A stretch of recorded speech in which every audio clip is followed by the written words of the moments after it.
வணக்கம். இன்றைய முக்கிய செய்திகள். ஷாருக்கான் ஒரு துரோகி, இவ்வளவு கோடி செலவு செய்து அவரை வாங்கணுமா? பாஜக முன்னாள் எம்எல்ஏ கடும் கண்டனம். ஐபிஎல் ஏலத்தில் வங்கதேச வீரரை வாங்கியதற்காக பாலிவுட் நடிகர் ஷாருக்கானை துரோகி என உத்தரப்பிரதேச பாஜக முன்னாள் எம்எல்ஏ சங்கீத் சோம் கடுமையாக சாடியுள்ளது அரசியல் வட்டாரத்தில் பெரும் பரபரப்பை ஏற்படுத்தியுள்ளது.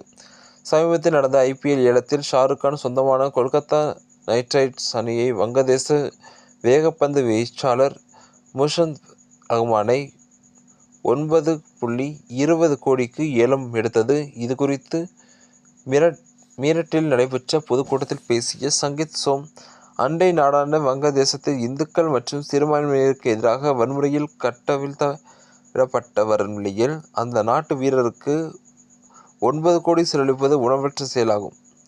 இந்தியாவில் வளர்க்கப்பட்ட ஷாருக்கான் போன்றவர்கள் தேசத்துக்கு எதிராக செயல்படும் நாடுகளை சேர்ந்தவர்களுக்கு நிதியுதவி அளிப்பதை பார்க்கும்போது இவர்களுக்கு இந்த நாட்டில் வாழவே தகுதியில்லை என்று தோன்றுகிறது.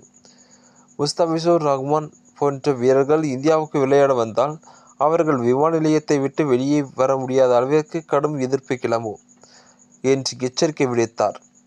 சங்கீத் சோமின் இந்த கருத்துக்கு கடும் கண்டனம் தெரிவித்துள்ளது காங்கிரஸ் கட்சி. இது ஷாருக்கான் ஒரு முஸ்லிம் என்பதால் நடத்தப்படும் வெறுப்பு அரசியல் மற்றும் இந்தியாவின் பன்முகத்தன்மை மீதான தாக்குதல் என்றும் குற்றம் சாட்டியுள்ள. மேலும் சர்ச்சை காரணமாக ரஹ்மானை கொல்கத்தா அணியிலிருந்து உடனடியாக நீக்க வேண்டும் எனவும் அதற்கு பதிலாக வேறொரு வீரரை தேர்வு செய்ய வேண்டும் எனவும் பிஜேபி கொல்கத்தா அணிக்கு உத்தரவிட்டுள்ளது என்பது குறிப்பிடத்தக்கதாகும். இது போன்ற செய்திகளை உடனுக்குடன் தெரிந்து கொள்ள நமது நியூஸ் சேனல் இணைந்திருங்கள். நன்றி.